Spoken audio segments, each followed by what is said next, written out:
Bienvenidos al canal de YouTube del Instituto Cervantes. Muchísimas gracias por acompañarnos en esta actividad cultural que estamos realizando en el periodo de confinamiento debido al COVID-19. Y lo estamos haciendo desde este escenario que hemos improvisado aquí en mi casa de Manchester. Estamos en directo, estamos en streaming en nuestro canal de YouTube y ustedes podrán participar dirigiendo las preguntas a nuestros invitados a través de nuestro chat que iremos respondiendo a lo largo de esta conexión. También recordarles a nuestros invitados, nuestros seguidores a través de Zoom, que estamos emitiendo en directo por nuestro canal de YouTube. Entonces, si alguno no quiere que su imagen se vea, pues que apague la cámara. Y también, por favor, les pedimos que apaguen los micrófonos para que no se interrumpa el funcionamiento y la charla de los invitados. Quiero saludar, como digo, a todos nuestros seguidores y también a los nuevos amigos que se unen a esta familia cervantina que por primera vez lo hacen, y les animo a que se suscriban a nuestro canal de YouTube. Por favor, no dejen de hacerlo, de suscribirse al canal de YouTube del Instituto Cervantes. También saludamos con todo nuestro afecto a todos nuestros hermanos alrededor del mundo que nos puedan estar viendo, ¿verdad?, que están sufriendo el drama de esta pandemia. A todos nuestro apoyo, nuestro acompañamiento y nuestros buenos deseos de corazón. Bueno, hoy queríamos tener esta actividad cultural con la intención de analizar, como bien se llama esta actividad, los retos, las sombras y los logros del derecho en España y en el Reino Unido. Dos países que representan, como bien sabemos, dos tradiciones diferentes de entender el derecho y que, por tanto, abordan los desafíos de las sociedades y de los tiempos de manera particularmente distinta.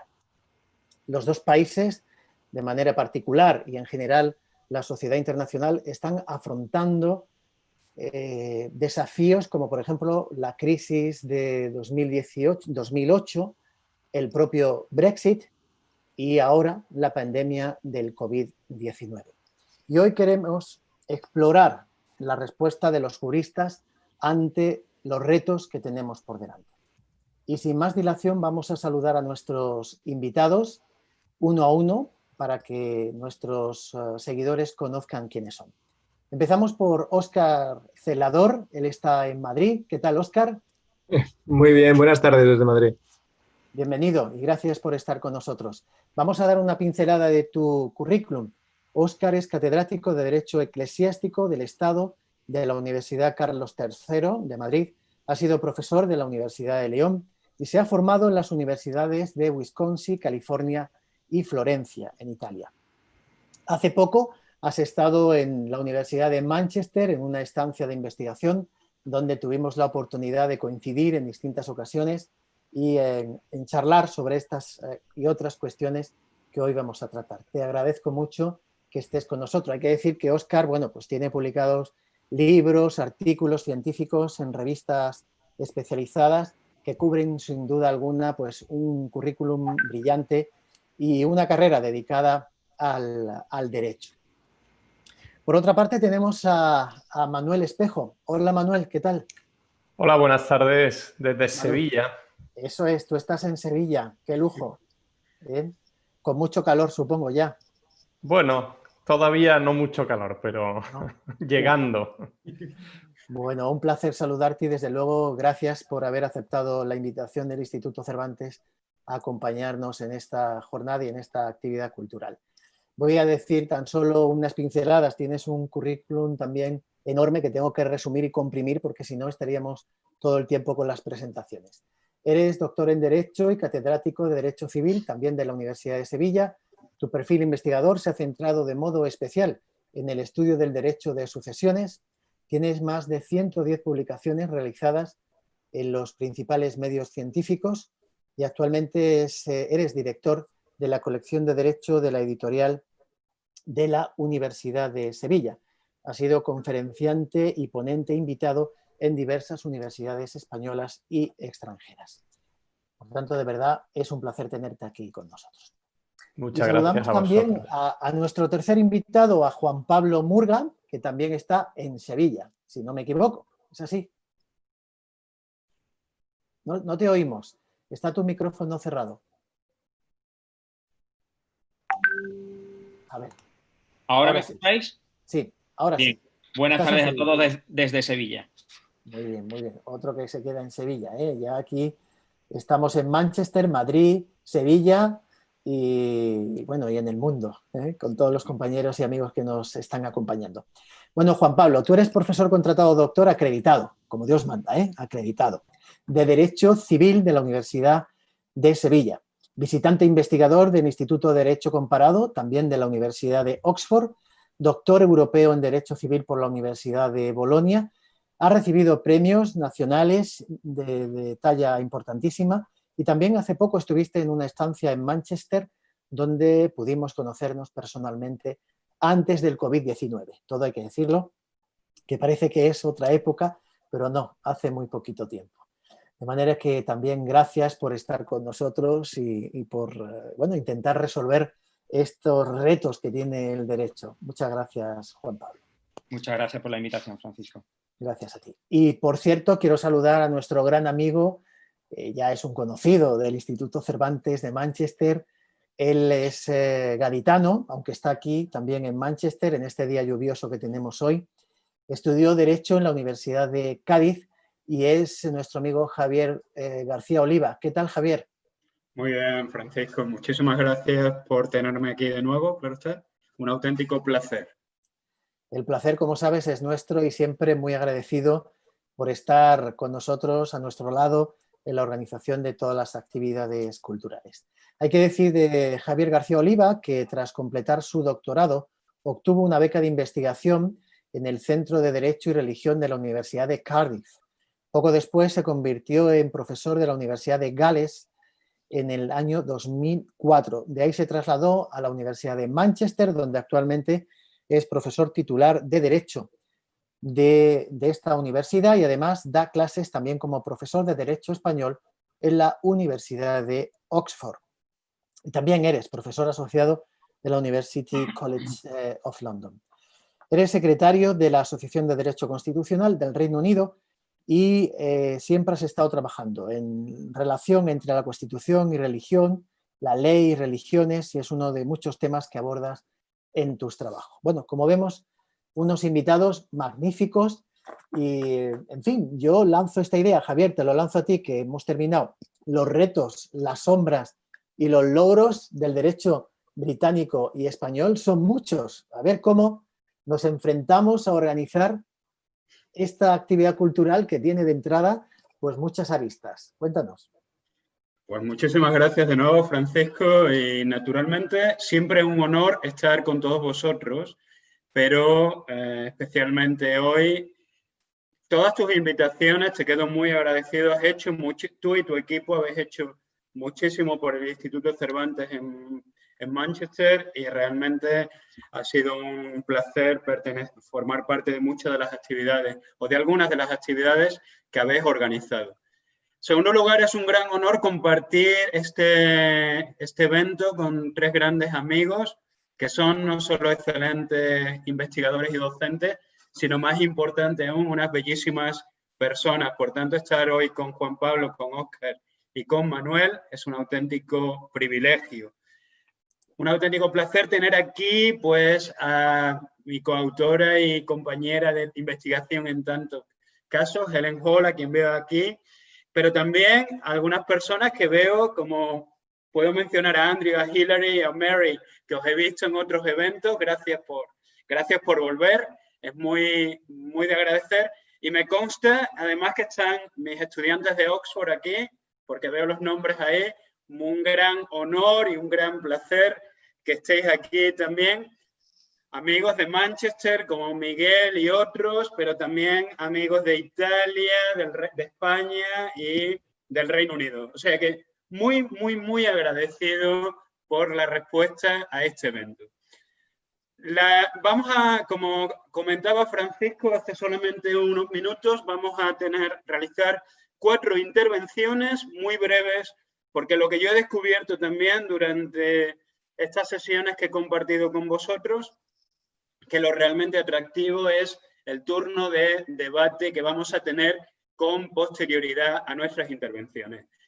Como sabéis, nos vamos a ocupar, Francisco lo ha comentado, desafíos y retos y sombras. Es un tema bastante ambicioso, cuanto menos, tanto en el derecho público como en el derecho privado, tanto en el Reino Unido como en España. Y lo vamos a dividir de la siguiente forma. Vamos a comenzar con un bloque de derecho público que va a ser seguido por el bloque de derecho privado. Y lo vamos a realizar, en primer lugar, ocupándonos de España y después del Reino Unido en cada uno de estos bloques. Por tanto, la primera intervención será la del profesor Óscar Celador, de la Universidad Carlos III de Madrid, que va a ocuparse de los efectos de la crisis del COVID-19, con reflexiones sobre la Unión Europea, la desigualdad, el acceso a la sanidad y a la educación como servicios públicos, etc. Con posterioridad intervendré yo y luego daré la bienvenida a Juan Pablo y a Manuel, que se van a ocupar de las cuestiones del derecho privado, a las que haré alusión una vez que haya concluido el bloque de derecho público. Mil gracias a todos y Óscar, te cedo la palabra. Muchas gracias. Buenas tardes a todas y a todos. Bueno, en primer lugar, pues estoy encantado de estar aquí un rato con vosotros compartiendo pues, estas jornadas, ¿no? Según el director del Instituto Cervantes en Manchester nos introducía, recordaba cómo hace el mes de marzo comimos y hablábamos de esas jornadas y qué nos iba a decir unos pocos meses después cómo íbamos a acabar haciendo esas jornadas, ¿no? En todo caso, me gustaría agradecer a Francisco Oda, director del Instituto, su cortesía en organizar las jornadas y a los compañeros que me acompañan en la mesa. Es un placer y es un privilegio estar con ellos aquí un rato con vosotros.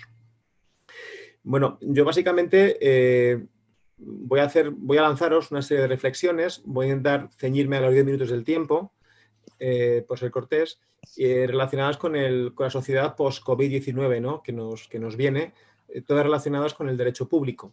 En primer lugar, los españoles y los europeos, pero los españoles hemos incorporado a nuestro diccionario la palabra estado de alarma.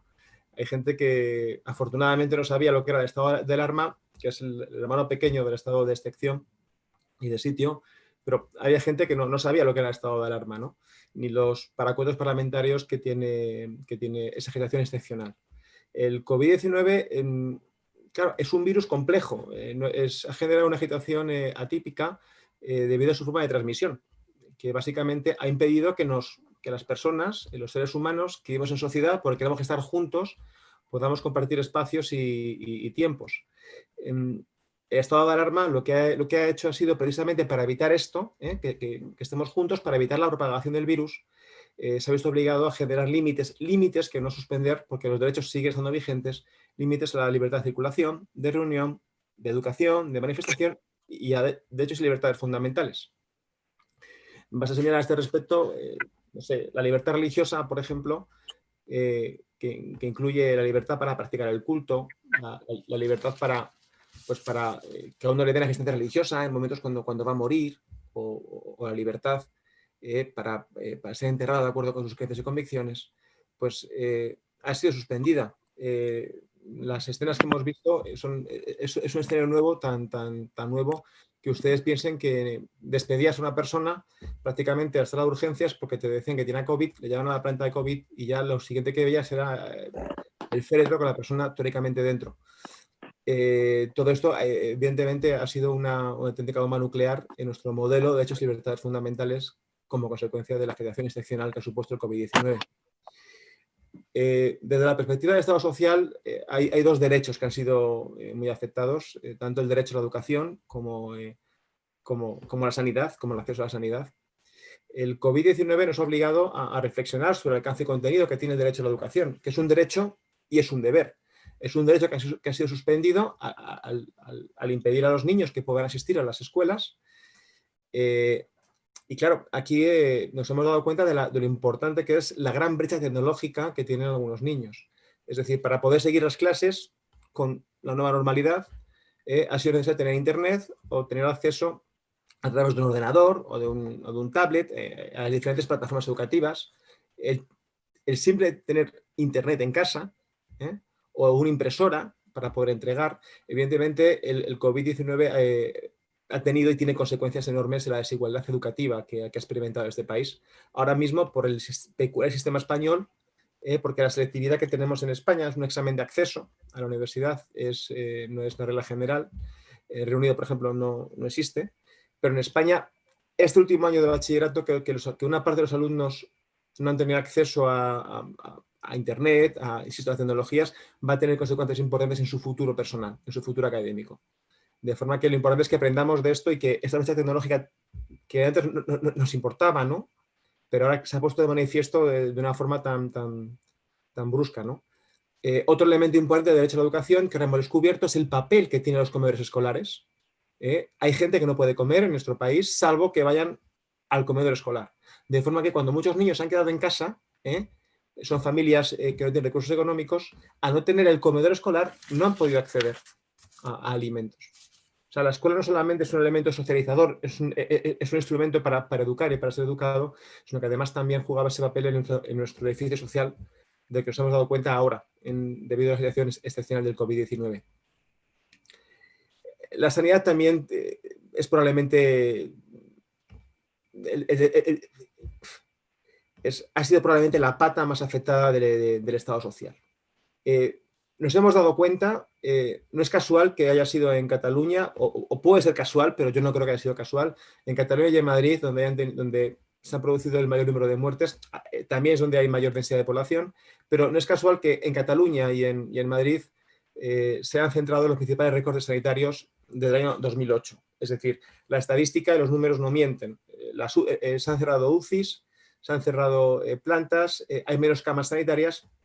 Cuando viene una pandemia de la naturaleza que ha venido, aunque tenemos un personal sanitario excepcional con una gran cualificación, es imposible abordar este tipo de situación con un sistema sanitario débil. De nuevo, no es casual que los países con sistemas sanitarios educativos más robustos hayan sido capaces de evitar esas desigualdades tan grandes. Asimismo, en la sanidad ha ocurrido algo nuevo, novedoso. El sistema español de sanidad es el sistema universal. A nadie le piden, en una emergencia sanitaria, a nadie le van a pedir una documentación, a todo el mundo le van a prestar la atención sanitaria de calidad. Todo lo que tengamos se pone al servicio del español, del extranjero, documentado, indocumentado. Es una de las señas de las que yo me siento muy orgulloso del sistema sanitario público español, que además es de calidad, de muy buena calidad. Sin embargo, al verse desbordado por una agitación como la que nos hemos encontrado, ha ocurrido, ahora comenzamos a saberlo, ha habido que jerarquizar quién podía acceder, por ejemplo, a una UCI o quién no. Y en ese tipo de situaciones, los grandes perjudicados han sido los mayores. Y además, una población de mayores que nosotros como nación nos preocupa mucho porque es la generación que nació en los años 30, cuando España tuvo una guerra civil, es decir, la generación que levantó a España de la guerra civil, la generación que levantó a España de la dictadura militar, esa generación que construyó con sus manos nuestro país ha sido la generación que tristemente ha fallecido, principalmente fruto de la ausencia de un sistema sanitario de calidad y de un sistema sanitario que parece, al menos a priori, que ha jerarquizado entre quién recibía y quién no recibía la sanidad. En cierta manera, ahí, aunque todavía la historia está por escribir, y espero que aprendamos de ella, queda claro que ha habido supuestos de eutanasia, de cuidados paliativos extremos que evidentemente rozan lo legal y lo ilegal, ¿no? Pero bueno, insisto, está por ver y desde luego lo que está claro es que si no hay sanidad pública de calidad, una pandemia de esa naturaleza se lleva miles de vidas, como ha ocurrido, ¿no? Otro elemento importante ha sido la crisis social, la crisis sanitaria, ha tenido otro elemento que es la crisis económica que viene. Ahora mismo en nuestro país tenemos gente incorporada al mercado laboral que teletrabaja, gente que está desempleada. España además es el país de la Unión Europea, si mal no recuerdo, primero o segundo, con mayor tasa de desempleo. A eso se le juntan una gran parte de la población que se encuentra en lo que se denomina ERTE, quiere decir que no trabaja y cobra una parte de su sueldo. Y luego hay una gran parte de la población, hablamos de 2,3 millones de personas que están excluidos del sistema. Para evitar que esta gente para que esa gente pueda acceder al mercado, al sistema, el gobierno ha aprobado, no, perdón, el gobierno no, una propuesta aprobada el Congreso de la Nación, ha aprobado el salario universal, una renta mínima. Porque claro, inicialmente, cuando se adoptaron medidas económicas, bien para ayudar a la gente que estaba en desempleo, bien para ayudar a la gente que no podía trabajar temporalmente, nos descubrimos que qué hacíamos con aquella gente que trabaja en el mercado negro. Simplemente gente que no cotiza, gente que está en el sistema, pero claro, que no tiene ningún tipo de renta. Esto ha generado situaciones complejas en zonas de España, donde evidentemente pues, largas colas, comedores sociales, gente, insisto, que no ha podido comer. Había momentos en los cuales la preocupación era si acceder a comer o el virus, o sea, ¿qué nos preocupaba más? Bien, para erradicar esta desigualdad se ha aprobado el denominado salario universal, que es una renta básica que en teoría, bueno, pues va a contribuir insisto, es una renta básica que va a evitar que en el futuro la gente pase hambre en nuestro país, en situaciones como las que hemos vivido. Un último elemento del que quiero hablar es de la situación de la Unión Europea en este contexto. La Unión Europea se enfrenta a un reto espectacular, probablemente el reto más importante de su historia. Todavía no estamos empezando a hablar de ello, estamos más preocupados por la crisis sanitaria, pero la crisis de la Unión Europea, la crisis económica a la que afronta la Unión Europea va a ser capital, fundamentalmente porque los dos países más afectados por el COVID-19 han sido España e Italia. No es porque sea español, pero España e Italia representan una parte muy importante del PIB de la Unión Europea y más importante todavía, representan casi 100 millones de ciudadanos de la Unión Europea. Son 100 millones de personas que están esperando una solución. Cuando el COVID-19 arrasó Europa, comenzando por Italia, la Unión Europea no reaccionó como un bloque, reaccionamos los países de forma individual. Cada país buscó soluciones, cada país tiene su sistema sanitario, cada país tiene su sistema económico y aplicaron soluciones locales a problemas en aquel momento locales. Pero, insisto, las soluciones de la Unión Europea dirigidas a ayudar directamente en aquel momento sanitaria o económicamente a los países brilló por su completa ausencia. Nos sentimos realmente abandonados tanto en Italia como en España. A esto además la agitación se agrava porque, como sabemos, la Unión Europea tiene una política monetaria común, con lo cual la solución tradicional en este tipo de momentos, que es devaluar la moneda, no es factible ni para España ni para Italia porque no podemos devaluar el euro unilateralmente. La agitación, insisto, el futuro es preocupante, pero lo que está claro es que Europa se encuentra ante un gran reto y, en mi opinión, no todo tiene por qué ser malas noticias. Europa se puede encontrar ante el gran reto que le permita unirse para solucionar un problema que, insisto, eso es una pandemia que por definición es mundial, no es una cosa que hayan generado estados, y yo creo que Europa se encuentra ante el gran reto de evitar un Brexit mayor y de intentar que nos unamos como sociedad, como conjunto de países, dando soluciones no solamente políticas, sino económicas y sociales a un reto, insisto, al que se enfrenta la Unión Europea en su conjunto. Nada más por mi parte, muchísimas gracias por vuestra atención. Muchísimas gracias, Óscar. Como comentaba, yo me voy a ocupar de la cuestión del derecho público y del Reino Unido. El título es el siguiente: el Reino Unido y el derecho público, ¿qué es un Estado? El Reino Unido contempla, en mi opinión, tres grandes desafíos en el ámbito del derecho público en la actualidad. En primer lugar, el fenómeno Brexit. En segundo lugar, el futuro de The Human Rights Act. Y en tercer lugar, la estructura territorial, concretamente la posición de Escocia en la Unión. Las tres cuestiones tienen en común que se refieren a la pregunta fundamental de qué significa en la actualidad ser un Estado soberano. Ello abre las puertas a interrogantes fascinantes en el derecho constitucional y también en el derecho internacional público. Y estas cuestiones no son solo relevantes para nosotros aquí en tierras británicas, sino también en otros estados como España u otros estados del resto de Europa. La crisis COVID-19 ha suscitado debates muy interesantes sobre las decisiones tomadas por las autoridades públicas. Todos estamos de acuerdo en que el gobierno o los gobiernos necesitan tener poderes para imponer medidas en tiempos de emergencia, pero el debate se ha producido sobre si las decisiones fueron o no correctas, pero no sobre las estructuras de derecho público. En cualquier caso, como bien y muy elocuentemente Óscar nos ha explicado en la anterior intervención, la crisis ha mostrado claramente la importancia de las autoridades públicas y los derechos de la salud o a la salud y a la educación. Por tanto, como solo dispongo de 10 minutos, quiero centrarme en las tres grandes interrogantes y cuestiones que quiero compartir con vosotros. En primer lugar, Brexit. Como sabemos, el Reino Unido se unió a la entonces Comunidad Económica Europea en el año 1973. Pero 20 años más tarde, por el Tratado de Maastricht, se produce la creación de la Unión Europea, que fue una entidad supranacional que fue mucho más allá del mercado común y creó una institución, como sabemos, que tiene fines políticos, culturales, sociales, etc. En este contexto, el gobierno del anterior primer ministro, John Major, se encontró frente a una verdadera crisis con unas divisiones internas fratricidas en el propio Partido Conservador.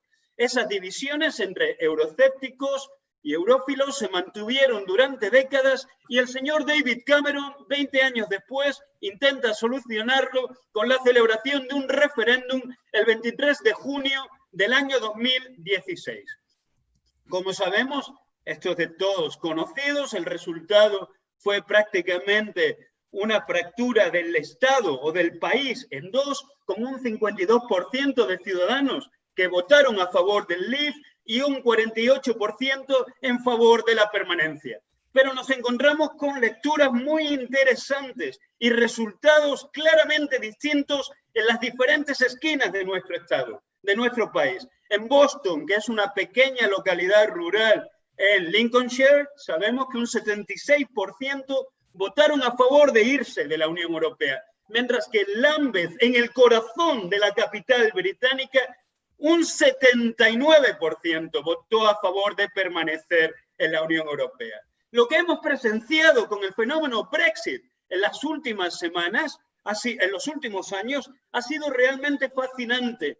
Un verdadero debate o una verdadera lucha entre el Ejecutivo y el Parlamento. Y el fenómeno Brexit ha fortalecido en ese sentido el poder del Parlamento, teniendo en cuenta además que el gobierno tenía una mayoría exigua en la Cámara de los Comunes.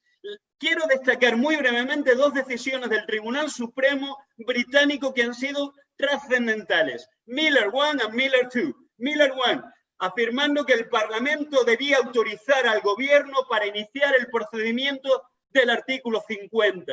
Miller 2, de manera muy significativa y abrumadora y realmente importante y trascendental en la historia constitucional británica, el Parlamento, el Tribunal Supremo afirma que el primer ministro británico, Boris Johnson, ha vulnerado el principio de supremacía parlamentaria al realizar o al utilizar o al ejercitar la prerrogativa real. Esto ha sido verdaderamente una revolución en términos constitucionales británicos. También el fenómeno Brexit genera un importante debate sobre el conflicto que he compartido con vosotros en alguna intervención anterior entre dos conceptos de democracia. Una democracia representativa, que es un principio básico del constitucionalismo británico, y elementos de democracia directa como son los referéndums. La segunda cuestión, que también incide claramente en el concepto de soberanía, en el principio de soberanía, es el futuro de the Human Rights Act. Esto es muy interesante porque durante todo el debate de Brexit se produjo tuvo lugar todo esta histeria colectiva respecto a la necesidad de preservar nuestra identidad nacional, pero también de evitar este tipo de interferencias por parte de los poderes extranjeros. Y de alguna manera se decía a muchos ciudadanos, como sabemos, tenemos que dejar la Unión Europea porque no podemos realmente aceptar que ese Tribunal de Derechos Humanos en Estrasburgo siga dictándonos la vida. Esto es muy interesante porque evidentemente se faltaba a la verdad de una manera realmente lamentable. Porque como sabemos, la institución que hemos dejado es la Unión Europea. Seguimos perteneciendo al Consejo de Europa. El Consejo de Europa con 47 miembros, donde nos encontramos con estados como, por ejemplo, Turquía o Rusia, y el único país en toda Europa que no pertenece al Consejo de Europa, como sabemos, es Bielorrusia, por razones obvias. En cualquier caso, en lo que concierne a la naturaleza de nuestro derecho, desde el punto de vista de las relaciones entre el Estado y las organizaciones internacionales, somos un Estado dualista, que significa prácticamente que las obligaciones que suscribimos en la esfera internacional no son jurídicamente vinculantes hasta que las incorporamos en el ordenamiento interno por medio de una norma del Parlamento británico. Esto es precisamente lo que sucede con the Human Rights Act, que es la norma que incorpora la Convención Europea de Derechos Humanos en el ordenamiento británico. En cualquier caso, lo cierto es que the Human Rights Act es clarísimo sobre la incapacidad de los tribunales británicos de invalidar leyes del Parlamento. Y también, esto es muy importante, el Parlamento británico está capacitado, si lo desea, para ignorar decisiones del Tribunal de Estrasburgo. Y esto lo hemos visto con la famosa saga de los votos o del derecho al voto de los prisioneros británicos. Es realmente una muestra clara de este debate sobre la soberanía que estaba compartiendo con vosotros. David Cameron prometió sustituir the Human Rights Act by the so-called British Bill of Rights. Yo estoy muy interesado en saber vuestra opinión sobre qué es exactamente esta British Bill of Rights que va a diferir completamente de the Human Rights Act. Esto es muy importante porque años más tarde, Theresa May, teniendo en cuenta que se había producido el fenómeno Brexit, decide put it on ice, porque evidentemente no es una de nuestras grandes prioridades en estos momentos. Boris Johnson parece que es más partidario, pero quién sabe. En cualquier caso, el futuro de the Human Rights Act es una materia, es una cuestión fundamental sobre la que yo tengo una gran preocupación. La tercera cuestión, la estructura territorial, Escocia. En el año 2014 se produce un referéndum en el cual el 55% de los ciudadanos escoceses deciden permanecer en el Reino Unido, con un 45% a favor de la independencia. Años más tarde, Escocia vota abrumadoramente, con más de un 60% de sus ciudadanos, a favor de Remain en la Unión Europea, lo que ha suscitado nuevas llamadas para un segundo referéndum. Al mismo tiempo, los tribunales británicos en Miller 1 y con posterioridad en otras decisiones judiciales de gran envergadura han recordado a Escocia que la decisión de dejar la Unión Europea compete exclusivamente a las autoridades británicas. El hecho de que Escocia votó en contra de Brexit y que su voz ha quedado silenciada en las diversas decisiones judiciales ha incrementado el apoyo para un segundo referéndum. Finalizo con unas reflexiones, con unas preguntas que me gustaría que tratásemos en el turno de debate. Todas estas interrogantes que he compartido con vosotros se refieren a qué es exactamente un Estado soberano y si podemos gestionar lo que sucede dentro de nuestras fronteras sin interferencia ajena. ¿Qué es una nación? ¿Qué es un Estado? ¿Qué sucede con los estados que incluyen diversas naciones dentro de su territorio, como sucede claramente en el Reino Unido? ¿Es la firma de tratados internacionales una limitación de nuestra soberanía que estamos dispuestos a aceptar?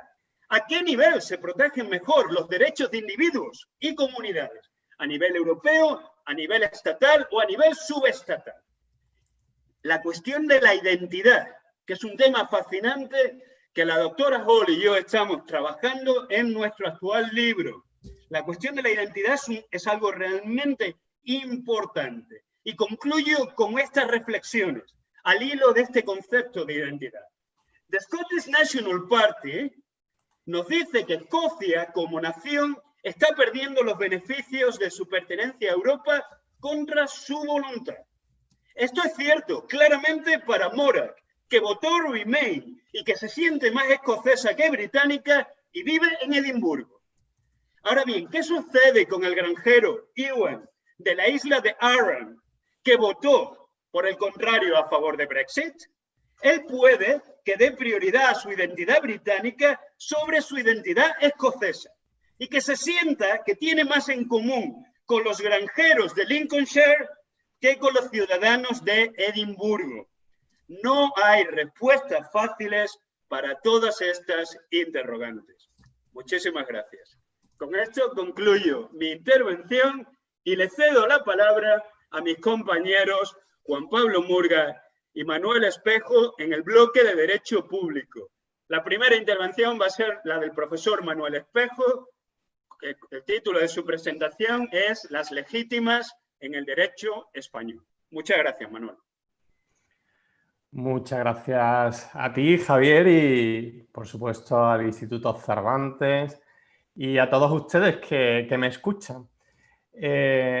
Vamos a bajar desde las grandes cuestiones de organización estatal, de derecho público, a las cuestiones más pegadas a la familia y a la persona.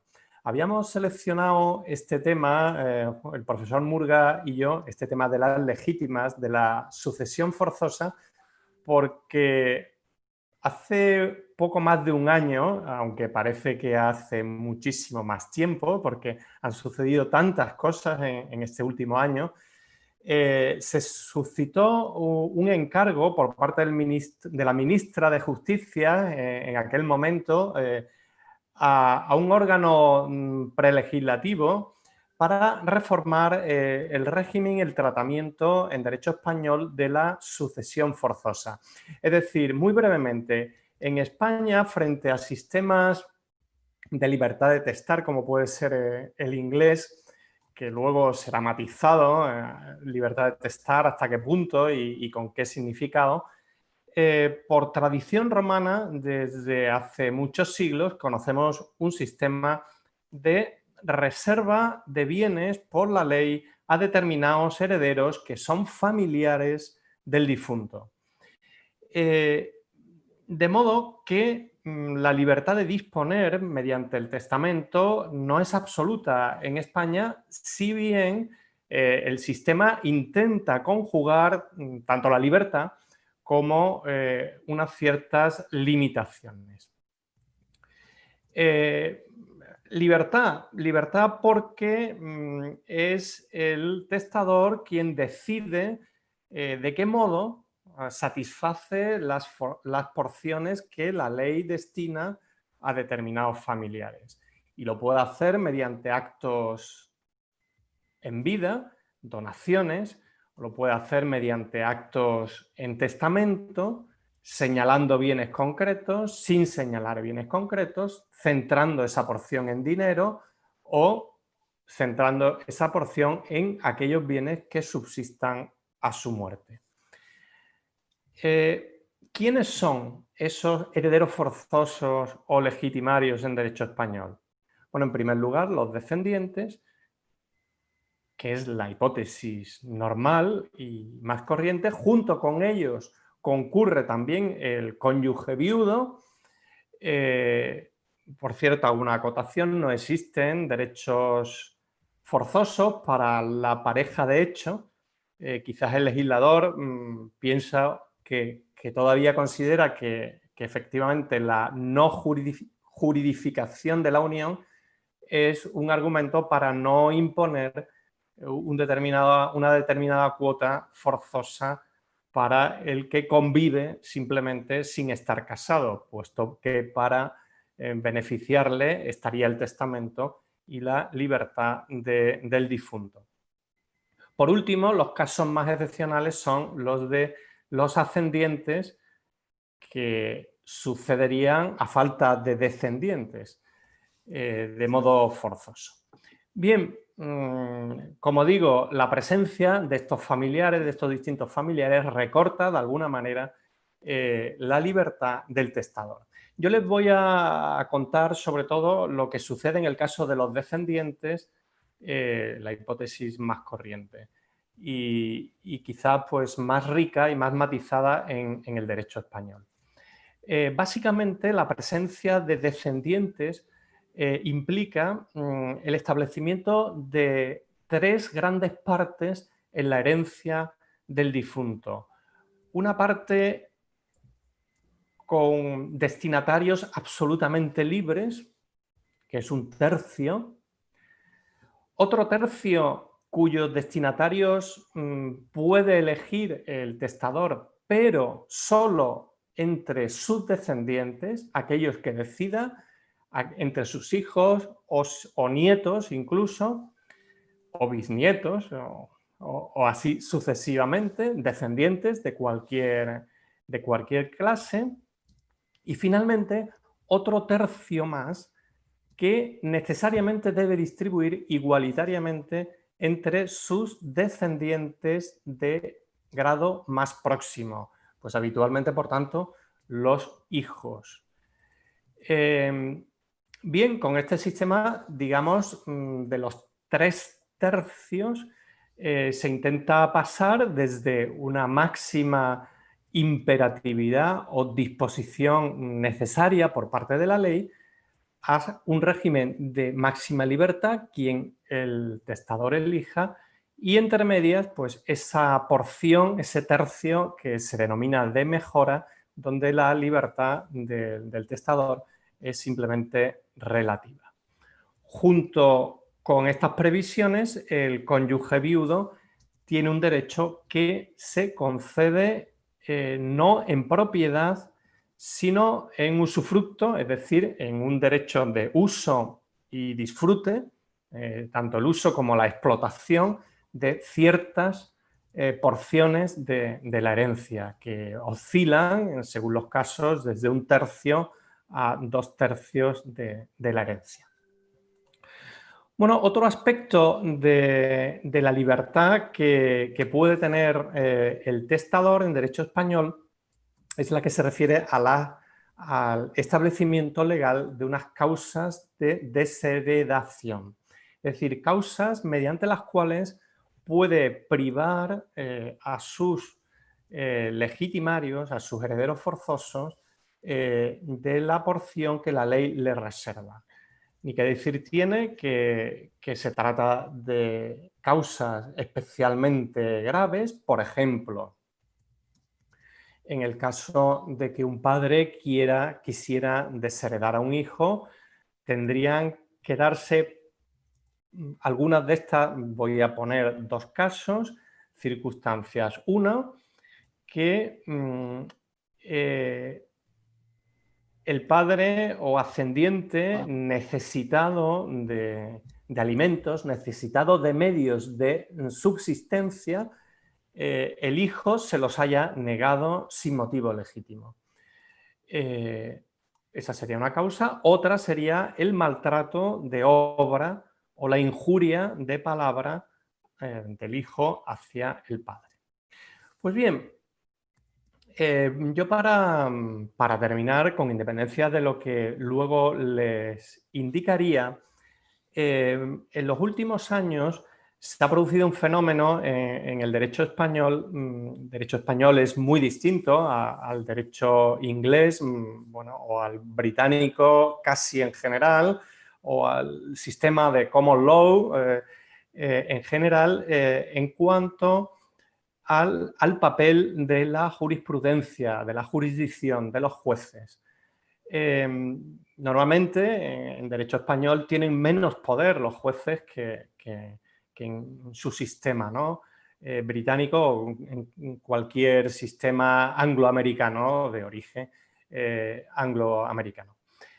En cualquier caso, en derecho español se ha producido en los últimos años una matización por parte de los jueces de esta idea del maltrato de obra, que aparece como causa de desheredación. Es un fenómeno muy interesante, puesto que desde hace unos años el abandono afectivo de los ancianos por parte de sus descendientes ha venido a ser considerado maltrato de obra y, por tanto, justificativo de la desheredación, de la privación por el testador de derechos forzosos para sus descendientes, para sus hijos y descendientes.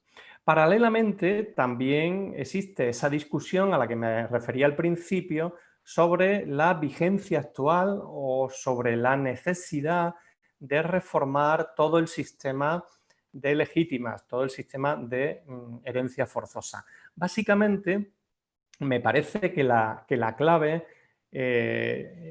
está porque, bueno, fundamentalmente los que se hacen eco de esta necesidad de suprimir las legítimas, el sistema de herencia forzosa, son los notarios, es decir, las personas que en España reciben la voluntad testamentaria y la formalizan en un documento que llamamos testamento. ¿Por qué? Bueno, pues lógicamente porque esos notarios reciben a su vez la presión de personas que quieren prescindir de sus hijos en la sucesión. ¿Qué es lo que pasa?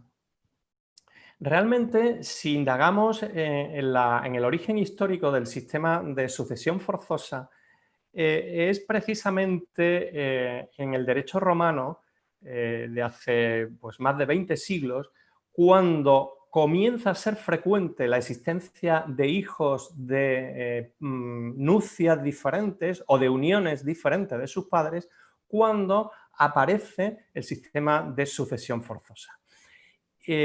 ¿Por qué? Bueno, pues porque era frecuente y claro, eso motivaba una gran zozobra en la sociedad, que los hijos de primeras uniones no recibieran nada en la sucesión de sus padres o madres y, en cambio, los hijos de las segundas uniones se llevaran toda la herencia.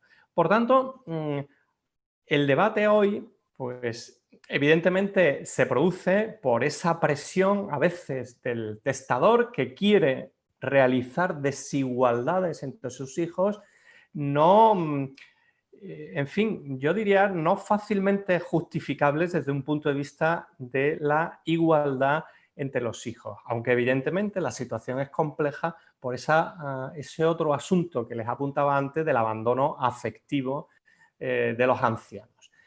Por tanto, bueno, les he dado quizás los parámetros, las líneas, los grandes rasgos del debate actual y en el debate posterior, las preguntas posteriores, quizás pueda profundizar en algunas de estas cuestiones. Nada más. Muchísimas gracias. Excelente, profesor Espejo. Te quedamos muy agradecidos. Y ahora es el turno del doctor Juan Pablo Murga con una presentación que realmente es complementaria a la de Manuel, así que es fantástico. Juan Pablo, el título de la presentación de Juan Pablo es La libertad de testar en derecho inglés. ¿Es un mito o una realidad? Muchas gracias, Juan Pablo. Bien, muchísimas gracias. En primer lugar, a Francisco Oda, director del Instituto Cervantes en Manchester, Leeds, por acoger esta iniciativa cultural de perfiles eminentemente jurídicos. Es un auténtico honor formar parte del elenco de magníficos ponentes que me han precedido en el uso de la palabra. Hubiera preferido tener esta intervención presencialmente allí. Significaría que estaría rodeado de buenos amigos y en una ciudad a la que quiero tanto como es Manchester, pero bueno, las circunstancias son las que mandan y lo hacemos de manera telemática. Al final lo esencial es que se ha podido hacer, aunque sea por esta vía.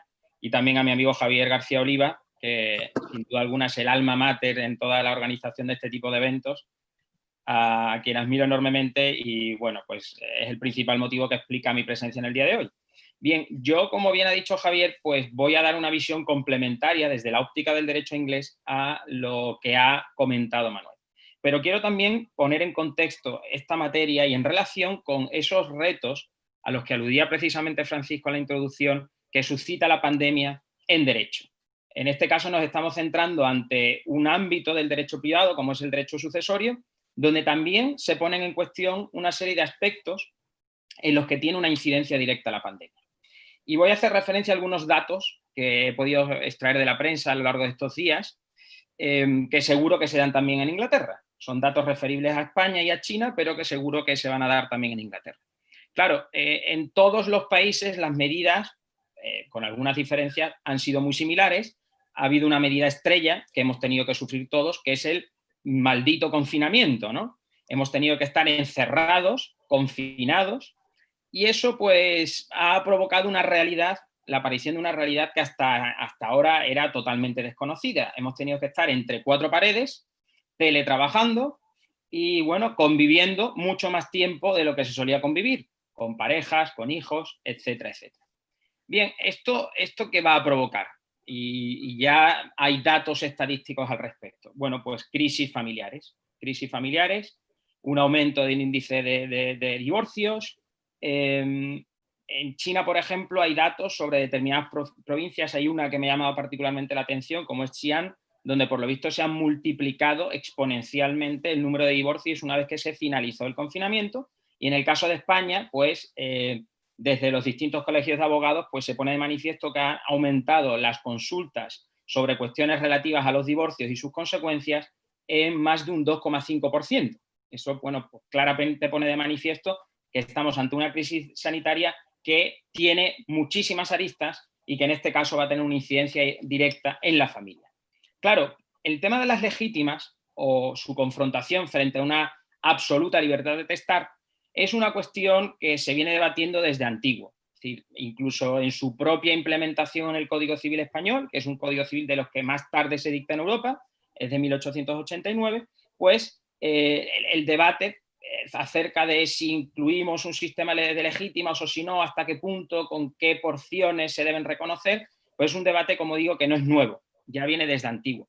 Pero fíjense, ponía de manifiesto Manuel Espejo que este sistema de legítimas, esto es, la necesidad de tener que reservar determinadas porciones del patrimonio de la persona que fallece a favor de unos concretos parientes próximos, esencialmente los hijos, decía él, de primeras nupcias, pues se crea y se origina y se ve la necesidad de tener que implementarlo ya en Roma, fíjense, hace ya muchos años, precisamente al hilo de situaciones de crisis familiar, de crisis familiares, crisis matrimoniales, segundas nupcias, hijos de distintos matrimonios y, en definitiva, necesidad de defender a sujetos que pueden ser especialmente vulnerables.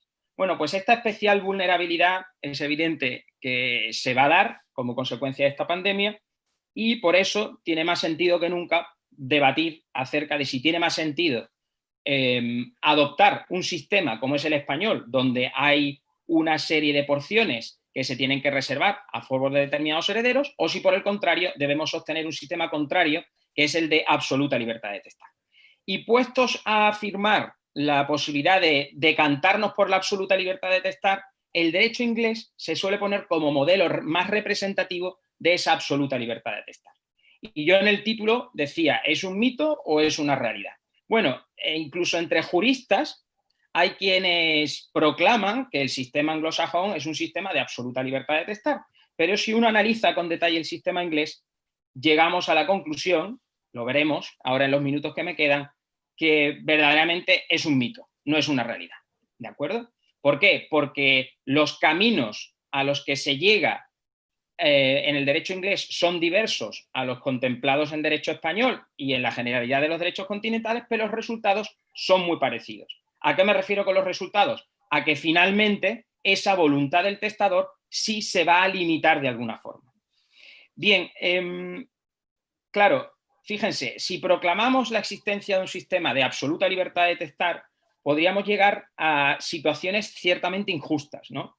Imagínense que yo otorgo testamento ante un notario, que suele ser lo habitual aquí en España, y si tengo absoluta libertad de testar, me ha pillado un mal día, como consecuencia de esta pandemia estoy muy agobiado, estoy totalmente harto de mi familia y digo que dejo todo mi patrimonio a mi mejor amigo, que es el único que me ha estado atendiendo puntualmente con videollamadas y me aguanta más que mi mujer y que mis hijos. Imagínense que se da esa hipótesis. Bien, ¿eso sería posible? Bueno, pues en un sistema de absoluta libertad de testar, la respuesta sería que sí. Pero claro, dejaríamos en una situación totalmente vulnerable y y arrojaríamos resultados injustos en relación con quién, pues con sujetos que son muy dependientes de mí, como puedan ser esencialmente mis hijos y, por qué no, eventualmente mi cónyuge o incluso mi excónyuge en el caso de que me divorciase como consecuencia de esta pandemia que estamos sufriendo. ¿Cómo limitamos esos resultados injustos a los que se puede llegar en atención a esta absoluta libertad de testar? Pues hay dos vías.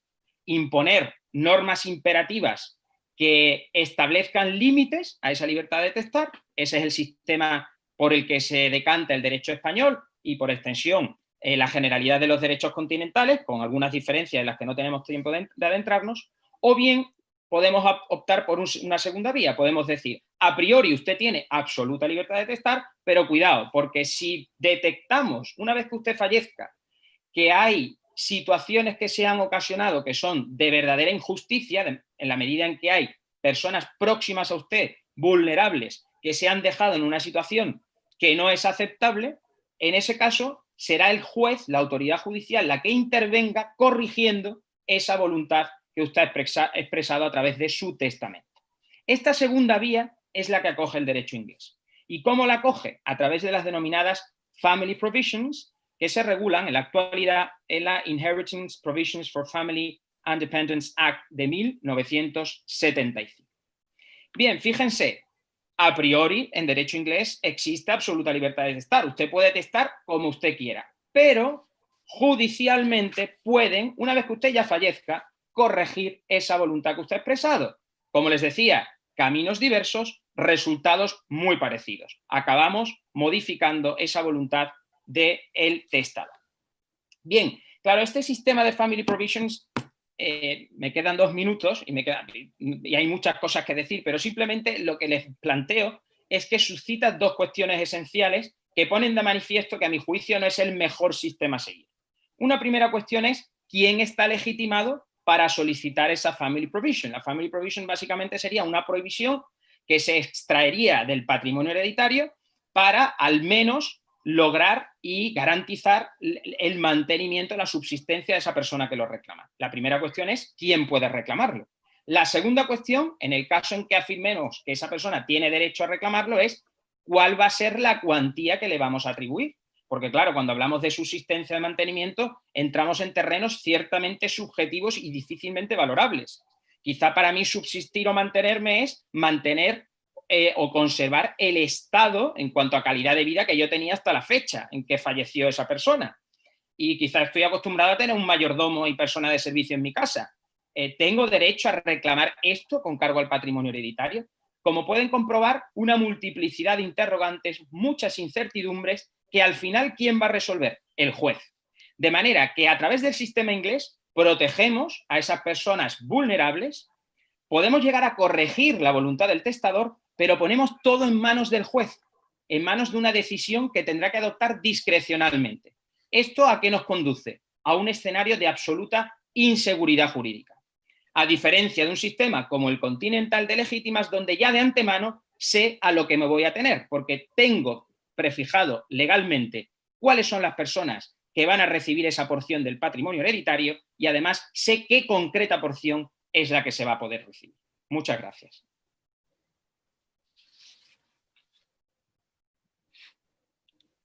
Bueno, muchísimas gracias a mis compañeros por sus brillantes intervenciones y realmente los desafíos que tenemos en el ámbito jurídico son muchos. Y yo siempre lo comento, somos muy afortunados de haber estudiado Derecho, porque es una disciplina que es amplísima. Y una de las cosas que he disfrutado mucho en este acto es evidentemente vuestras intervenciones de derecho privado, que siempre es una fuente de satisfacción, y estoy muy agradecido a Juan Pablo y a Manuel, y Óscar, como siempre también excelente, por tu intervención en el derecho público. Así que ya te paso la dirección de todo esto de nuevo al director del Instituto Cervantes, a Francisco Oda. Gracias por tenernos aquí y the floor is yours, ¿no? No, gracias a vosotros. Ha sido magnífico poder comprobar cada una de vuestras ponencias, porque, en fin, habéis tratado temas tan diversos que vaya, que hay preguntas, supongo, de todo tipo, ¿no? Les recuerdo a todos los que están participando, tanto a los que nos siguen por Zoom como a los que están directamente en el canal de YouTube, que pueden utilizar el chat y, en el caso de los que están en Zoom, simplemente abrir el micrófono y hacer preguntas. Si os parece, vamos a abrir un turno de preguntas para que respondan cualquiera de los ponentes. ¿Hay algún voluntario que quiera empezar?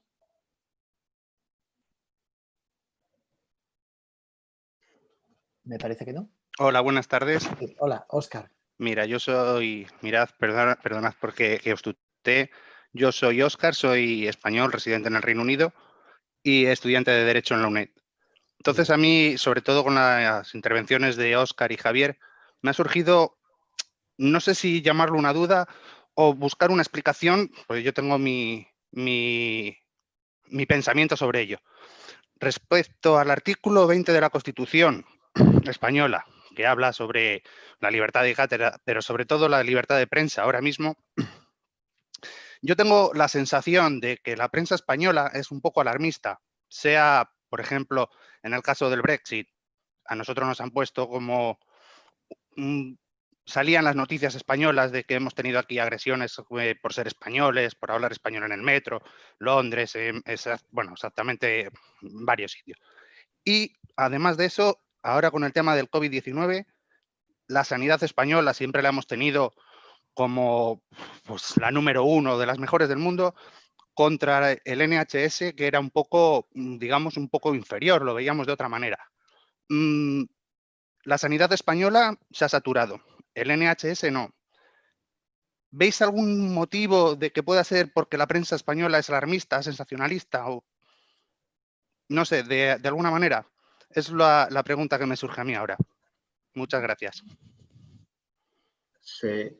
Bueno, Óscar, gracias por tu pregunta. No sé, Óscar, te la doy si tú quieres intervenir antes, porque es del ámbito español, pero sí, yo creo realmente que coincido plenamente contigo que es fundamental que la prensa, que se ha convertido, como seguimos diciendo también los estudiosos del derecho público, en el cuarto poder, o probablemente Óscar en el tercer poder, teniendo en cuenta que el legislativo y el ejecutivo de alguna manera se fusionan, al menos en Gran Bretaña en ciertos casos, y no tanto en España con la proliferación de partidos políticos. Pero la prensa tiene una gran responsabilidad y yo coincido contigo, yo he ido a España en muchas ocasiones durante todo el proceso Brexit y me ha sucedido exactamente lo mismo que a ti. La cantidad de preguntas sobre, bueno, ahora ya vosotros qué, os echan, prácticamente la gente os insulta por las calles. Y como yo tengo una visión, y no es porque estén aquí muchas personas británicas, sino yo tengo una visión absolutamente positiva de mi experiencia británica y considero que en líneas generales los británicos a mí me han acogido de una manera extraordinaria y siempre siento un gran amor por este país, pues eso me parece completamente inaceptable. Además, también ha habido un intento por parte de la prensa, no solo española, sino también de otros estados de la Europa continental, de presentar al 52% de los ciudadanos que votaron por Brexit como un grupo de xenófobos que detestan a todos los que son extranjeros. Y creo que me parece terriblemente simplista y además absolutamente inaceptable, porque es cierto que ha habido mucha xenofobia en ese 52%, pero también hay personas que han votado por otras razones con las que yo discrepo profundamente. Pero afirmar que el 52% de la población británica es xenófoba es un lenguaje completamente incendiario, Óscar, que no lleva a nada. Entonces, estoy completamente de acuerdo. No sé con respecto a la cuestión hospitalaria lo que le gustaría aportar a Óscar, pero mil gracias. Sí, yo por mi parte, por hablar de los dos temas, tanto de la parte de libertad de expresión como de la parte sanitaria, es verdad que en España ahora mismo nos encontramos en un momento que coincide peculiar de medios de comunicación y crisis económica en los medios. Entonces, en gran medida, los titulares de los medios son muy duros, porque lo que están reclamando son lectores, están reclamando patrocinadores. Entonces, quizás en ocasiones se ha pecado de alarmismo. También esto un poco obedece a la mentalidad española, ¿no? Que somos muy críticos.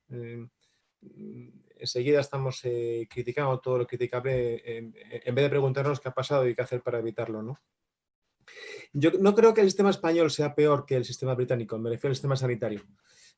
Yo creo que el Reino Unido tuvo la la mala suerte de enfrentarse al problema del COVID después con más experiencia que lo hizo España. Es decir, no es que el sistema sanitario español sea mejor que el sistema italiano. De hecho, en Italia, donde impactó, en la zona de Milán, en Lombardía, fue donde más gente murió y donde está el mejor sistema sanitario. El problema es este virus que es tan masivo, y claro, desborda las UCIs y no hay camas hospitalarias suficientes. También el caso de España, donde más, claro, hay zonas, ¿no? Por ejemplo, Andalucía, ¿no? Donde prácticamente no ha tenido impacto, ha tenido impacto, pero nada comparado. Para que nos hagamos un poco la idea del desborde que ha tenido el sistema sanitario, es que no había lugares para poder incinerar a los cadáveres. O sea, en Madrid, por ejemplo, recurríamos a la Ciudad Real, que es otra comunidad autónoma, porque no teníamos ni siquiera capacidad crematoria suficiente del desbordamiento que hemos tenido de cadáveres. Es decir, esa generación, insisto, no es que esté más a mejor, o sea, pero es diferente probablemente. Lo que ocurre es que yo creo que, por ejemplo, en Londres seguramente la tensión hospitalaria haya sido muy superior a la que se ha vivido en Manchester o en Glasgow o en Sheffield, básicamente por la gran concentración de personas, que es lo que al virus le encanta para una fácil transmisión.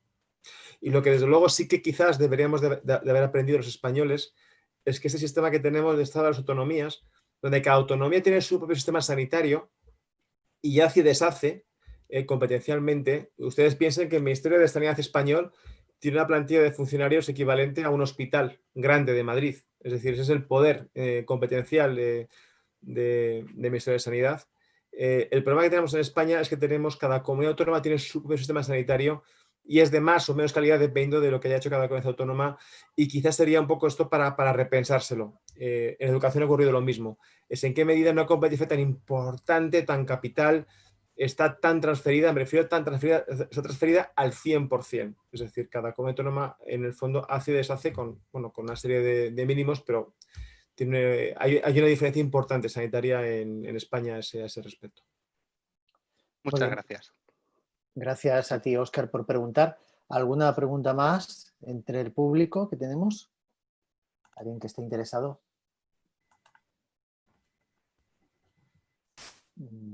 Ha sido Óscar el valiente en preguntar y... Ah, sí, Helen. Hola, Helen. Me alegro de saludarte también. Muchas gracias. ¿Puedes escucharme? Sí, te estamos escuchando. Adelante. Fantástico. Primero, gracias a los cuatro ponencias tan fantásticos. Yo quiero hablar un poco del tema de identidad que Javi hablaba. Yo tengo una pregunta para Javi y Óscar, pero para los cuatro. ¿Crees que ahora hay una identidad más fuerte en Escocia a causa de todo lo que ha pasado en los últimos 5 o 10 años o no? Sí. Mil gracias, Helen. Esta es una pregunta fuerte. Yo creo que la identidad escocesa es parte de su... Es una pena porque había un par de personas de Escocia en las últimas sesiones que tuvimos y habría sido interesante conocer su perspectiva. Pero yo creo que vamos a ver, yo siempre hago... Esto es un elemento muy, muy importante de entender un caso, y tú y yo estamos estudiando Escocia, Cataluña y el Quebec. Entonces, cada uno de los casos es completamente distinto. Así que las reflexiones que hago sobre Escocia no se deben entender en ningún caso como una justificación de los otros movimientos en el Estado español o en Canadá, ¿eh? Pero en cualquier caso, con respecto a Escocia, lo que hemos observado es que durante todo el debate sobre la pertenencia al Reino Unido, uno de los grandísimos argumentos para que Escocia permaneciera en el Reino Unido fue el hecho de que si vosotros os salís del Reino Unido, vais a tener que saliros de la Unión Europea. Y después, 2 años más tarde, entonces muchos escoceses votan a favor de permanecer en el Reino Unido porque se sienten profundamente europeos. Y 2 años más tarde, en mi opinión, de una manera desacertada, el gobierno británico acepta unas condiciones de un referéndum, en primer lugar, solamente con un 50%, que me parece una decisión de una gran envergadura como para que nos salgamos con un 50%. Pero en segundo lugar, y esto es todavía más terrible, sin que se establezca como requisito que necesitamos la aprobación o el acuerdo de las 4 naciones del Reino Unido. Que sí, que eso habría supuesto efectos prácticos, un derecho de veto por parte de Escocia, de Gales, pero ante una decisión de tal importancia, teniendo en cuenta que nos enorgullecemos de la plurinacionalidad del Estado británico, tendríamos que haber reconocido el poder de cada una de las naciones para no aceptar unas condiciones tan inaceptables para ellos. Así que puedo entender que se ha producido como resultado de este fenómeno un crecimiento del nacionalismo escocés que en muchas ocasiones está ligado a una vocación por la independencia. Pues sí, yo que me considero un unionista también en el Reino Unido, esto me entristece muchísimo, porque yo creo muchísimo en la unidad del territorio británico dentro de la diversidad y de la pluralidad. Y pienso que si Escocia se independiza, evidentemente vamos a ser más débiles como sociedad, la británica. Pero comprendo que se ha producido un crecimiento de ese rechazo hacia el concepto de identidad británica. Ahora bien, no seamos simplistas.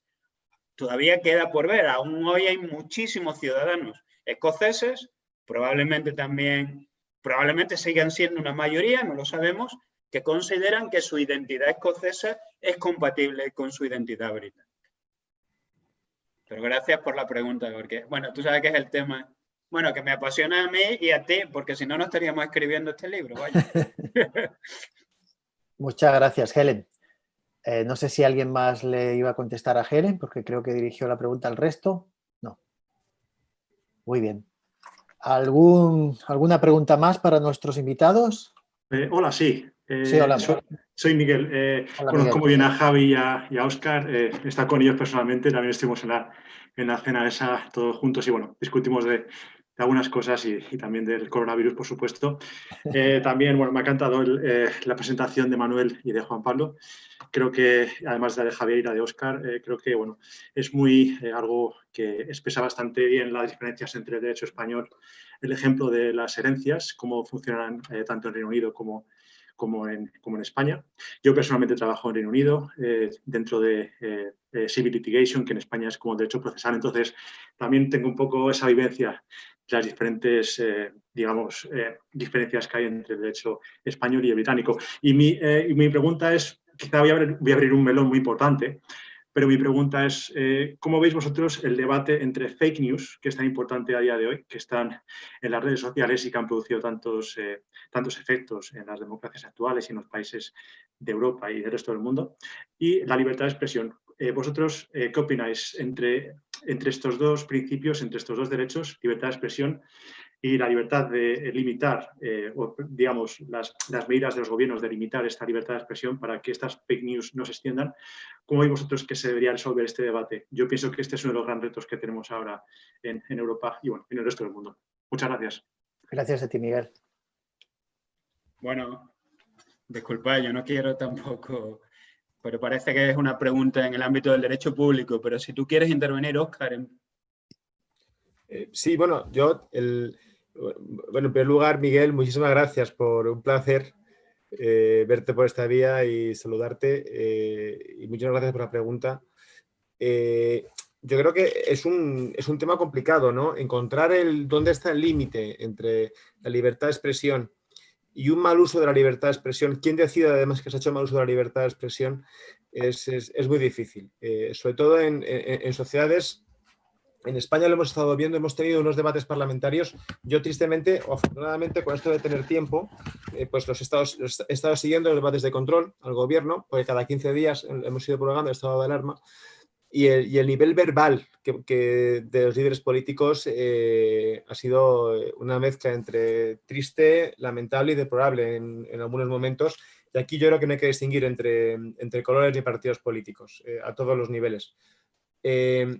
Y la libertad de expresión, tristemente, se ha enfocado en la medida de los supuestos como un arma política. De hecho, había momentos en los que inclusive se ha utilizado algo tan duro como es el fallecimiento de personas como arma política, ¿no? Por todos los colores, porque unos elegían al gobierno de la nación y otros a los gobiernos autonómicos. Es decir, aquí todos son culpables.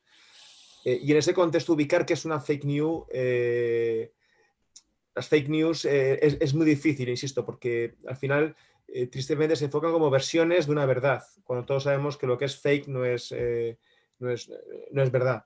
Pero es muy difícil. Y en un país como España, con nuestra historia, es muy difícil intentar controlar o limitar la libertad de expresión, porque eso genera una reacción que yo creo que no estamos preparados para en nuestro país todavía.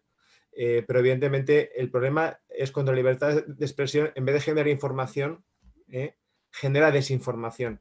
Y con esa desinformación además tiene un objetivo claro, que es erosionar en algunos casos la legitimidad de las instituciones políticas o, insisto, algo tan importante como es el derecho de los ciudadanos a estar informados de lo que ocurre con veracidad, ¿no? Tal y como señala el artículo 20 de la Constitución española. Sí, si puedo añadir, bueno, Miguel, te lo he dicho ya varias veces en persona, pero te lo digo de nuevo, gracias por tu fidelidad. A lo largo de las 5 has estado en las 7 sesiones más o menos, lo cual es una muestra de amistad que yo estoy muy, muy agradecido. En cuanto a la pregunta, muy interesante. El tema yo creo que la jurisprudencia de la Corte de Estrasburgo y de los tribunales nacionales es bastante clara. Los derechos fundamentales, naturalmente, tienen que ser protegidos, son realmente una muestra de nuestra grandeza como hombres y mujeres, pero hay límites. Y con lo que se refiere a la libertad de expresión, no se puede utilizar para incitar a la xenofobia o al odio o al racismo. Pues de la misma manera, a mí me parece que es complicadísimo, coincido plenamente con Óscar. Es muy difícil determinar, pero claro está que tenemos una obligación de establecer una serie de límites porque estas fake news están produciendo un daño social. Bueno, yo creo que algunos de nosotros hemos sido víctimas en algunas ocasiones en las últimas semanas, que yo os he pasado algunas noticias pensando que eran noticias reales y cuando no lo eran. Y esto causa mucho malestar, mucha zozobra y mucha preocupación. Entonces, tiene que haber esta concepción de que los derechos fundamentales son ilimitados, la tenemos que eliminar. Y el hecho de que los derechos fundamentales tengan límites no es una muestra de ser un Estado totalitario, por el contrario, es una muestra de la fortaleza de nuestra democracia. Muy bien, Javier. La verdad es que la pregunta es bastante profunda. Y bueno, habría que hacer otro seminario sobre esto. Miguel, nos has dado una idea, realmente. Sí, perdón por abrir el melón, pero no. me parecía interesante. No, es suficientemente interesante como para dedicarle un programa con especialistas, ¿verdad?, en este tema, el derecho de información. Bueno, no sé si tenemos más preguntas por aquí entre nuestros seguidores. A ver, Gladys nos hace, creo, una pregunta. ¿Creen que cambiarán nuestros derechos después de esta crisis del COVID? Es general para todos. Repito, ¿creen que cambiarán nuestros derechos después de la crisis del COVID? La ha formulado Gladys. Gracias, Gladys. ¿Quién responde? Yo no quiero intervenir de nuevo porque si no, bueno, a ver, pues vamos aquí a darle... el yoísmo ya ha llegado al máximo, yo. O sea que no, que por favor intervengan mis compañeros. Por abrir Juan el Pablo. melón del derecho privado. Muy bien. Claro, es una pregunta muy genérica, porque claro, lo primero que había que preguntar es si nos referimos a derecho en un sentido subjetivo, a los concretos derechos individuales que tienen los ciudadanos, o si va a cambiar el derecho en un sentido general, objetivo, si las ramas del derecho van a cambiar. No cabe duda de que hay una multiplicidad de cuestiones que se van a tener que modificar necesariamente a la luz de los retos a los que tenemos que enfrentarnos. No olvidemos que el derecho, en definitiva, existe y tiene su razón de ser para dar respuesta a los conflictos sociales y en una situación de verdadera emergencia sanitaria, además global, sin precedentes, por lo menos que tengamos presente. Siempre se habla de la gripe de principios del siglo XX y tal, pero bueno, en fin, tampoco se tiene mucha información al respecto.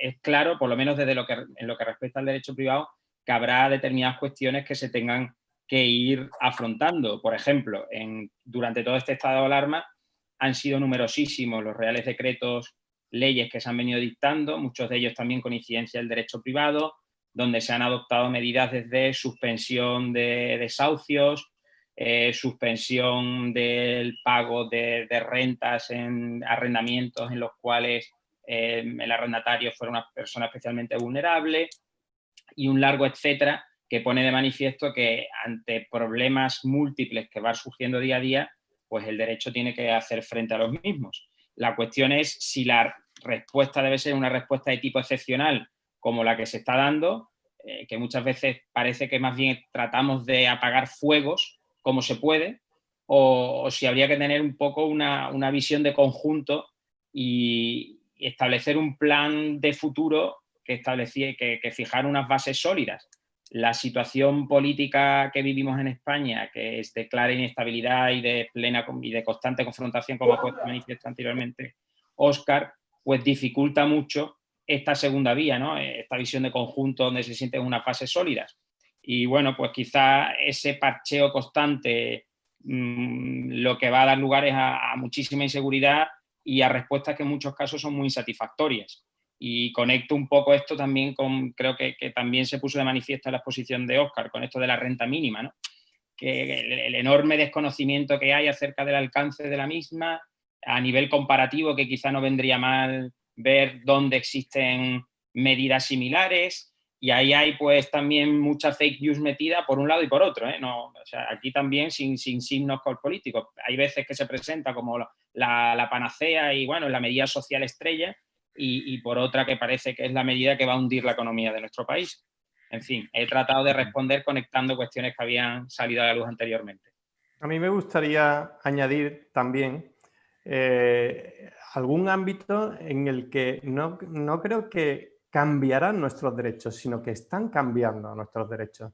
En concreto, en todo el ámbito de protección de datos personales, esta pandemia claramente ha introducido datos que realmente son inquietantes, pero necesarios y requieren una reflexión. El seguimiento, el control de los desplazamientos a través de nuestros móviles. Somos seres absolutamente y evidentemente justificadamente se nos deben controlar los movimientos, sobre todo si hemos tenido contacto con personas infectadas, etcétera, etcétera. Yo creo que el ámbito de protección de datos personales en general constituye uno de esos sectores del derecho donde los cambios los estamos viendo día a día. Y sin duda se seguirán produciendo y requerirán por nuestra parte respuestas nuevas. Nada más. Quería añadir esa cuestión. Yo puedo añadir algo. Creo que vamos a tener como resultado de la crisis un debate muy interesante tanto en el Reino Unido como en España sobre la descentralización que se ha producido en los dos territorios. Porque lo que hemos visto, evidentemente, aquí en territorio británico, con la diversidad de mensajes entre stay home, stay safe, todas estas cuestiones, va a haber un gran debate sobre si se va a producir una cierta recentralización. También Óscar ha hecho alusión a unas ciertas discrepancias, falta de coordinación entre las diferentes administraciones públicas. Yo no tengo ningún complejo en decir que yo soy un partidario de un Estado descentralizado, pero comprendo que es legítimo tener un debate importante en nuestras sociedades sobre si cuestiones como la sanidad o la educación se tiene que producir una cierta recentralización. No estoy hablando de otras muchas cuestiones que naturalmente, pero evidentemente hay una preocupación entre determinados ciudadanos sobre si las respuestas sanitarias van a ser muy diferentes dependiendo de en qué parte del territorio español o el británico estás. Por tanto, sí, se van a producir, creo, Gladys, unos debates muy, muy interesantes. Y yo creo en cualquier caso que la crisis ha puesto de manifiesto, y no quiero que se haga ninguna interpretación, no lo estoy hablando en lectura en clave política, pero de la importancia de lo público en la vida de los ciudadanos.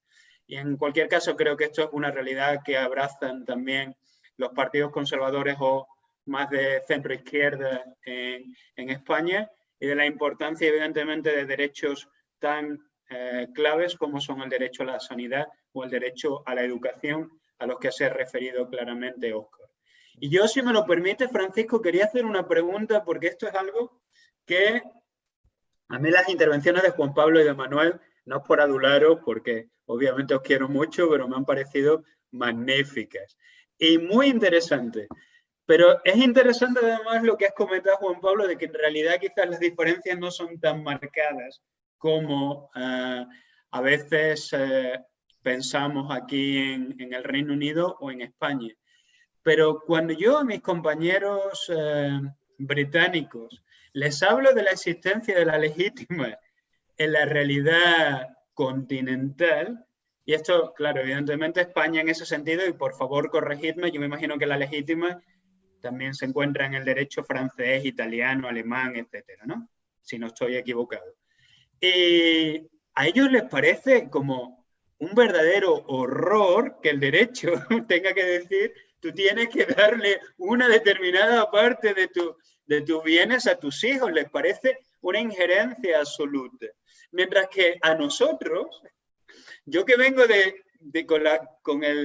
con mi formación continental como ciudadano español y me vengo al Reino Unido y descubro que en el derecho británico, en el derecho inglés no existe esta obligación, y yo sé, Juan Pablo, que has hecho unas precisiones así importantísimas y unas matizaciones, pero me parece algo completamente inaceptable. ¿Cómo es posible que un señor tenga o una señora la capacidad de decir: no voy a dejar esta parte de mi patrimonio a mis hijos? A mí me parecía, cuando vine al Reino Unido, de una crueldad inaceptable. Entonces, ¿qué reflexiones podemos hacer de lo que es la cultura constitucional y el mindset de los británicos y de los españoles? ¿Cómo se interpretan estas realidades que en principio no son tan distintas, pero que al inicio sí, entre los dos ordenamientos? ¿A qué se debe esto? Históricamente, etcétera. No sé si Manuel quiere comenzar, que él es un experto en materia legítima, o yo respondo directamente y si quieres... Es que a mí me parece una materia absolutamente fascinante, ¿eh? Comienza tú, Juan Pablo, sin ningún problema. Vale, pues comienzo, y Manuel, que es un experto en materia legítima, me corrige y añade lo que estimo oportuno, que seguro que será más fundado que lo que yo pueda decir. Efectivamente, esta percepción que tiene incluso la propia sociedad inglesa de que hay una absoluta libertad de hacer y deshacer con tus bienes para después de tu muerte, tiene una enorme incidencia en este pensamiento, pues todo lo que tiene que ver con el liberalismo, ¿no?, económico. Fíjate, en toda esta discusión acerca de si es mejor un sistema de libertad absoluta de testar o si es mejor un sistema de legítimas, se suelen plantear como argumentos, bueno, pues el modelo de familia ha cambiado enormemente, la esperanza de vida también ha aumentado, no tiene sentido tener que reservar una porción de bienes a favor de determinados hijos que en la gran generalidad de los casos, cuando fallecen los padres, pues ya se supone que deberían ser independientes económicamente. Bien, claro, pero se olvida a veces en este debate que a veces, a mi juicio, es un tanto artificial, se olvida que precisamente históricamente las legítimas surgen en un contexto de crisis familiar. Entonces, esta crisis familiar, en la medida en que la historia se repite, es algo con lo que convivimos en la actualidad y a veces no viene mal aprender de la historia. Y si este sistema legitimario se origina y se configura precisamente para dar una respuesta y para defender situaciones de especial vulnerabilidad que traen causa o situaciones de clara injusticia de esas crisis familiares con hijos de distintos matrimonios, etcétera, pues tocar un sistema que además hasta el momento viene funcionando muy bien, yo entiendo que es bastante atrevido. Y después, en cuanto a esa percepción, es una percepción falsa. Es verdad que digamos que el señor o señora inglesa que pretenda testar no tiene limitación alguna, sí, pero es que los problemas surgen una vez que usted fallece.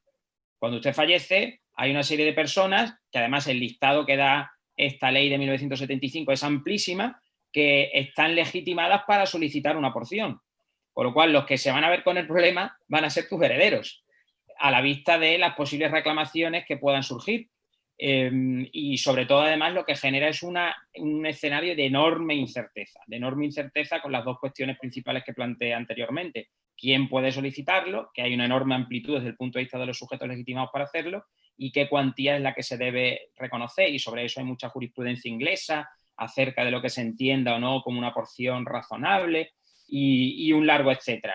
Yo tenía aquí apuntado en mi intervención al final una metáfora que quizá ilustra gráficamente lo que sucede con el derecho inglés. Sacas la legítima por la puerta, pero te entra por la ventana, y además te entra por la ventana en una peor situación que lo que supone una legítima configurada legalmente, con una seguridad jurídica y una certeza que clarísimamente, a mi juicio, es lo más aceptable. Prueba de ello es que las últimas reformas sucesorias que se han llevado a cabo en distintos países europeos de nuestro entorno, por ejemplo en Austria, en el año 2015 se llevó a cabo una reforma integral del sistema sucesorio. Pues se ha tocado la legítima, se han tocado las porciones y las cuotas, pero la institución sigue estando vigente. Bueno, pues eso da buena muestra de que, sin duda, es una institución que está clarísimamente justificada, más aún en una sociedad como la que tenemos en la actualidad, donde las crisis familiares están al orden del día, y además porque, en fin, la historia da la razón a todas las virtudes que presenta dicha institución. Yo también querría añadir una cuestión, lo has expuesto muy bien, Juan Pablo, y coincido contigo, pero hay un asunto que también la historia nos enseña desde el derecho romano. Es decir, y lo podemos percibir hoy, por ejemplo, yo lo he comprobado en el derecho norteamericano. Cuando el sistema es de libertad de testar, y esto es lo que existía en Roma antes de introducirse las legítimas, el acento litigioso muchas veces se pone en la capacidad o falta de capacidad del testador a la hora de hacer un testamento, diríamos, sorprendente. Un testamento sorprendente es aquel en el que un testador, teniendo familia, pues deja sus bienes íntegramente a personas ajenas a la familia. ¿Qué sucedía en Roma? Pues se pensaba y se dudaba, se pensaba que ese testador había sido presionado, que tenía algún problema mental. Bueno, esto también sucede en el derecho norteamericano, lo he podido comprobar, y precisamente por las mismas razones que en Roma. Por otra parte, en sociedades envejecidas, este dato, este problema tendría una relevancia mayor, es decir, la posibilidad de presiones al testador anciano por parte de cualquier persona, pues también crece exponencialmente en nuestras sociedades con una alta edad media.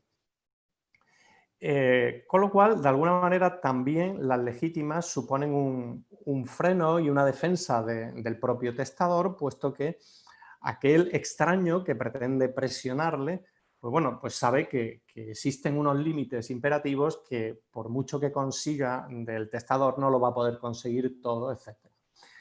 Bien, era solo un apunte complementario, porque me parece que estas cuestiones sobre validez del testamento también se encuentran muy fronterizas con los problemas relativos a la legítima. Gracias. Muchísimas gracias a ti y a todas las intervenciones. Yo creo que vamos a ir acabando. Llevamos ya 93 minutos de programa. Caray. Antes de ir concluyendo, me gustaría hacer algunos comentarios y leer algunas de las intervenciones que se han producido en este tiempo. Por ejemplo, Hilary dice: estoy de acuerdo con Gladys y quiero expresar una opinión. Ahora somos un Reino Unido desunido, un reino desunido a causa del COVID-19 y el Brexit. Y luego, por otra parte, tenemos, gracias Hilary por tu comentario, luego tenemos también otra pregunta que es la última que vamos a hacer, y os ruego brevedad, por favor, en la respuesta. Y dice lo siguiente, la plantea Óscar, dice: ¿creéis que los juzgados y los tribunales, supongo que españoles y de aquí al Reino Unido, ¿están preparados para la avalancha que se les viene encima o por el contrario se archivarán muchos casos por las denuncias en estado de alarma? Bueno, yo levanto la mano y tendría alguna cosa que añadir. No me voy a referir al ámbito penal, no. Evidentemente hay procedimientos penales abiertos, no lo sé, pero sí subrayaría en el ámbito del derecho privado que efectivamente el COVID es una epidemia que afecta a la salud, pero también afecta a los contratos, por ejemplo. Tantos contratos que en estas fechas pues se están teniendo que renegociar porque son imposibles de cumplir, porque hay limitaciones de derecho público, porque no se puede abrir el negocio o porque no hay clientes, etcétera. Bueno, estas situaciones siempre, la enseñanza también de la historia así lo dice, genera una enorme litigiosidad. Los tribunales españoles son buenos, pero evidentemente son lentos. Hay quienes dicen que es el momento de los métodos alternativos de resolución de los conflictos, someter a mediación, someter a arbitraje, aquellos litigios y aquellas cuestiones que se han suscitado con ocasión de esta crisis. Nada más, no detallo más. Gracias. Muy bien. Muy bien, pues yo creo que ya vamos a ir concluyendo, ¿verdad? Esta jornada intensa que hemos hecho aquí en el Instituto Cervantes de Manchester y de Leeds, que hemos querido dedicar pues a la sombra, a los retos y a los logros del derecho tanto británico como español. La verdad es que ha sido una magnífica tarde con unas ponencias muy interesantes de todos nuestros invitados, a los que vamos a despedir ya poco a poco. Vamos a despedir a Óscar. Óscar desde Sevilla, muchísimas gracias por estar con nosotros. Madrid. Perdón, Madrid, eso es. En Madrid, ya me iba yo a Sevilla, Óscar. No te escuchamos, Óscar. Tienes el micrófono apagado. Pero me encantaría estar en Sevilla ahora mismo. O sea... Bien. Pues Óscar Celador, muchísimas gracias. A vosotros, muchísimas gracias. Por estar y bueno... y me despido, aprovecho para despedirme, que antes no lo hice, y para agradecer tanto al doctor Espejo como a Juan Pablo y al excelente Javier, que es como le decía Juan Pablo antes, el alma mater de cualquier reunión. Es un placer, como siempre, compartir con vosotros tiempos, espacios y ha sido un placer, insisto. Muchas gracias a ti siempre por estar siempre al quite y responder a nuestra llamada. A Juan Pablo Murga, que me ha gustado mucho también lo que has estado diciendo sobre los divorcios y las crisis familiares que se han producido con el COVID-19. Hay algo que nunca sale, ¿verdad? Y es que no se contabilizan el reforzamiento de muchos matrimonios, también como resultado del COVID-19. Eso no sale en las estadísticas, pero supongo que también habrá pasado. Bueno, muchas gracias, Francisco. Me despido simplemente con esta reflexión. En estas noticias que salen sobre el número de divorcios, ponían un poco la confrontación de si este fin del confinamiento iba a originar un baby boom o si, por el contrario, iba a ocasionar múltiples crisis matrimoniales. Y parece que ganan las crisis matrimoniales muy a mi pesar, muy a mi pesar. Bueno, y nada, muchas gracias de nuevo por darme esta oportunidad y me sumo a las palabras de Óscar. Es un auténtico placer y un honor compartir cartel con verdaderos amigos a los que admiro y profesores de Derecho que son referentes en sus respectivos ámbitos doctrinales. Muchas gracias a todos. Gracias a ti, Juan Pablo.